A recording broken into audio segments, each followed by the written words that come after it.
Պարոն Մանուկյան, գլուխդ պատով տվել ես դու, այլևս մի մտցրու, լսի, եթե ձեր ամեն սուտ խոսալու ժամանակ ասեի գլուխդ պատով տված նախադասությունը գլուխ չեր մնա, ես ձեզ խնդրում եմ, տես, գալիս խոսում ես, ասում ես ներողություն չեք ուզում, խնդրեք, ասենք, ասել եմ, դուք շատ բաների չեմպիոն եք, նաև վիրավորանքներ և իրավիճակը լարելու չեմպիոն եք, ելույթ ես ունենում, մարդը արձագանքում ասում է գլուխդ պատով ես տվել դու, ես էլ ասում գլուխդ պատով տվել ես դու, տեսնում ենք արդեն, իմիջայլոց, սպառնում ես ինձ, դե հետով ասեց հա, գլուխները պատով եք տալիս, բոլորըդ, ով որ կարա իրան թույլ տա սպառնի, ով կարա սպառնա, գլուխը պատով ա տալի, լավ հանգստացի թող խոսենք, 20 րոպե առանց էլ վարկյաններն էինք հաշվում, որ վերջը, տիկին Կյուրեղան, չեմ լսում ձեզ ու փառկացու, ուրեմն հանգստացեք, առանց էլ այդ 20 րոպեանոց ելույթը վարկյաններն էինք հաշվում, եփա ավարտվելու, որովհետև, ասենք, ավելի հեռուստատեսության և ռադիոյի մասին ենք խոսում, այտենց ելույթներով այտենց ծրագրեր ես անում, ոչ մեկ չի նայում, ոչ մեկ չի կարողանում գովաց ծախի դնի այդ ծրագրերի մեջ, որտեղ ոչ մեկ չի նայելու, կարամ տրուսիկով չի, բայց կարամ նկարը ուղարկեմ նայես տեսնես, որ մի գնա է, ուր ես գնում, բայց ես նորմալ փող եմ աշխատել, ձերպես փող չեմ աշխատել, արին ես տե մի գնա, վախեցար, հետ արի, եղբայր, հետ եկեք, 20 րոպե կյանքները կերար բոլորից, խնդրում եմ նստի լսի, խնդրում եմ նստի լսի, էլի, կլսես չէ հետո, շնորհակալ եմ, եղավ, շարունակեմ, այդ 20 րոպեանոց ելույթը մի քանի բան կար, որ մեջը տպավորվեց, այդ մեկը, որ վիրավորանք հնչեցրեցիր, մյուսը էտեն էր, որ մեկ էլ պահի տակ ասում էր պատկերացրեք ու նկարագրում էր այն իրավիճակ, երբ որ կար առաջին հանրապետության ժամանակ, փորձելով դրանով արդարացնել կամ ինչ-որ ձևով նկարագրել այն իրավիճակը, որը որ բերեց նրան, որ առաջին հանրապետությունը վերացավ։ Հիմա դուք պատկերացրեք մի իրավիճակ, երբ որ 30 տարվա գաղջից հետո, մարդկանց ծեծելով սպանելուց հետո, մարդկանց թալանելուց հետո, ընտրություններ կեղծելուց հետո, մարտի 1 հոկտեմբերի 27 անելով, այս դահլիճում մարդկանց գնդակահարից հետո Հայաստանի Հանրապետության քաղաքացին մի օր դուրս է գալիս եւ կոալիցիոն դաշնակցությանը հանրապետականին, ասենց ճանապարհում է եւ պրծնում է այդ բանը մղձավանջից, վերջանում է այդ մղձավանջը, նոր եկած իշխանությունն է եւ ընդամենը մի տարի հետո սկսում է համաճարակ, համաշխարհային համաճարակի ընթացքում Թուրքիան եւ Ադրբեջանը, որոնք իրար հետ մոտավորապես 110 միլիոն են կազմում, ել չեմ ավելացնում Պակիստան երկիրը, որը որ նույնպես աջակցում էր, հարձակվում է Հայաստանի Հանրապետության եւ Հայաստանի քաղաքացիների, ինչպես նաեւ Ղարաբաղի վրա հարձակվում է։ Այդ ընթացքում ներսում զինվորականները, որոնք որ փառահեղ տենց գովաբանված էին վերջին 30 տարվա ընթացքում, սկսում են սուտ տեղեկություններ պատմել ռազմաճակատում տեղի ունեցած իրավիճակի ժամանակ։ 5 տարբեր տեղեկություն են հայտնում, մեկը մի բան ասում, մյուսը մի բան ասում։ Այս նոր իշխանությունը բնական է տենց ընտրված, առաջին անգամ ընտրված իշխանությունը փորձում է ինչ-որ ձևով իրավիճակը փրկի, որովհետև դե պարզ է ինչի համար փորձում է փրկի։ Այդ ընթացքում ներսում, պետության ներսում գործի է դրվում 5-րդ շարասյունը։ Ազգային եւ բանը տենց հայրենասիրական լոզունգների տակ ներսից սկսում են պետությունը քանդել եւ փորձում են այնպիսի իրավիճակ ստեղծեն, որ պետականությունը որպես այդպեսին վերանա, որպեսի մի, չգիտեմ, զինվորական խումբ, զավթի իշխանությունը եւ Հայաստանի Հանրապետությունը ունենա այն ճակատագիրը, ինչ ունեցավ 1920 թվականին, օրինակ։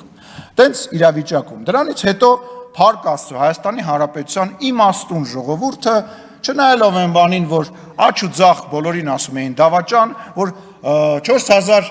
զոհը վերածում էին 5000-ի, մեկ 7000-ի, բոլորին մեղադրում էին այն բանի մեջ, որ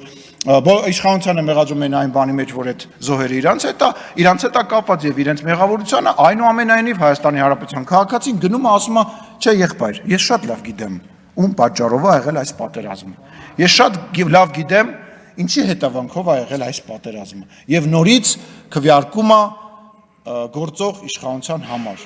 այդտեղ բոլոր պլանները քանդվում են հետո նորից գործի ա դրվում պլան B-ն դա Հայաստանի Հանրապետությանը ներքաշել պատերազմի մեջ որպեսզի պատերազմը արդեն բերել Հայաստանի Հանրապետության տարածք բերել խաղաղապահնել այդ բանի ֆոնի վրա փոխել Հայաստանի Հանրապետությունում իշխանություն եւ իշխանության բերել մարիոնետային մի իշխանություն, որը որ անցյալի պես կպարի ուրիշի դուդուկի տակ։ Եվ փառք Աստծո դա նույնպես չի ստացվում։ Հիմա ինչա կատարվում։ Հիմա կատարվում է հետեւյալը, այդ 5-րդ շարասյունը շարունակում է գործել, այն գործում է նաև ազգային ժողովում, այն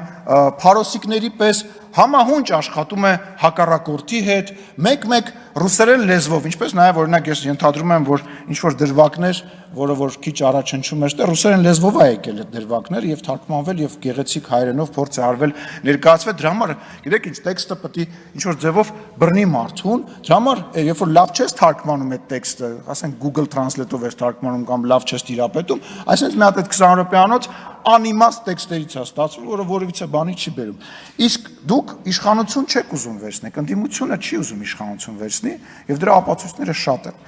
Ենթադրենք, եթե ուզում եք իշխանություն վերցնեիք, ինչ էր պետք Վազգեն Մանուկյանին բերել։ Երբ որ մեզ ասում եք աթոռից կարճած, բայց եթե այդ աթոռը տենց լավն է, 2020 թվականի ավարտին այդ աթոռը տենց լավն էր, ինչի ոչ մեկ չհամարցակվեց այդ աթոռը վերցնի։ Վազգեն Մանուկյանին բերեցիք։ Որովհետև այդ իշխանությունը դուք չէիք ուզում վերցնեիք 2020 թվականից հետո իշխանությունը փողոցում գցած էր դուք չվերցեցիք այդ իշխանությունը որովհետև պետք չէր պատասխանատվություն էր հետո էլ չուզեցաք վերցնեք որ դրա համար բերեցիք կանադայի քաղաքացուն որպեսզի իշխանություն չվերցնեք դուք չեք ուզում իշխանություն վերցնեք առնվազն միջև այս պահը դուք չէիք կարողանում ու չէիք ուզում վերցնեք որովհետև պատասխանատվություն է բայց հետո ինչ եք անելու կանգնելու եք ասեք նախկիններն են մեղավոր, մենք մարդիկ չեն հավատալու, որ մենք ենք մեղավոր, որտեղ մասնակից են եղել այդ ամեն ինչին եւ քվեարկել են։ Դուք իշխանություն չեք ուզում վերցնեք նաեւ հիմա։ Չեք ուզում։ Ձեր նպատակը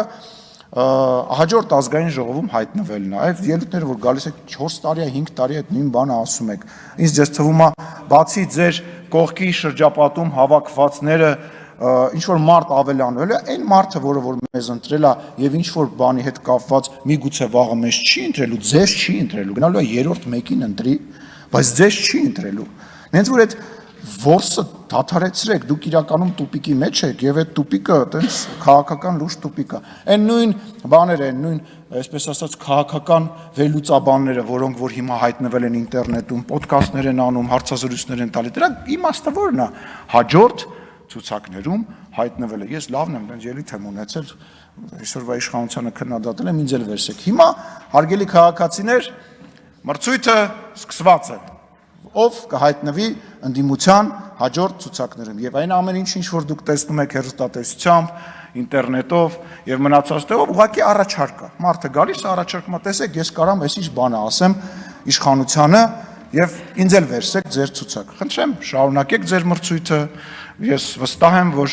շատ մարդիկ այլևս հաջորդ ազգային ժողովում ստեղ չեն լինելու, ինչ որ նոր մարդիկ կհայտնվեն եւ դա նորմալ է ժողովրդավար իշխանության պարագայում։ Այնուամենայնիվ ինչ վերաբերում է դաշնակցության, ասում էր դաշնակցությանը փակել, ինչ որ սես բաներ խոսում, այն ինչ որ անում է դաշնակցության հայաստանյան այն կազմը, որը որ այսօր կա նաև Հայաստանում դաշնակցության փակման գործում չի արել որևիցե մեկ։ Այն ոնց որ դուք վարկաբեկել եք, վարկաբեկում եք դաշնակցությանը, ոչ մեկ չի արել։ Դուք հայտնվել եք դաշնակցականները ազգային ժողովում, ուղղակի այդ պատերազմից հետո Հայաստան դաշինքի ֆորմատով Ռոբերտ Քոչարյանի դրամաբանության մեջ։ Ձեր կազմը, ձեր մասնակցությունը գնալով իջնում էր եւ էլի իջնելու է ու դուք էլ դա լավ գիտեք, դա խայտարակություն է, շատ վատ է, դա իրոք տխրելու առիթ է, որովհետեւ մարդը 130 տարի քաղաքական դաշտում լինի ու գնալով իրան կորցնի։ Այնուամենայնիվ խնդիր ունեք եւ հաջորդ գումարման մեջ բնական է, որ այդքան ներկայություն չեք ունենալու, չգիտեմ ընդհանրապես կունենաք թե չեք ունենա, բայց վերադառնալով թեման ես մի հարց ունեմ, էլի ձեզ հարգելի մեր հյուր լսում եք։ Բարև ձեզ, պարոն Հակոբյան։ Պարոն Հակոբյան, ոնց է ստացվում, որ որոշ հեռուստաալիքներ կարողանում են ցույց տալ նորագույն ֆիլմեր, այսինքն ես գիտեմ ոնց է ստացվում, բայց դրա դեմը պետք է առնել։ Տեսեք, արդարությունից եւ օրենքից խոսացող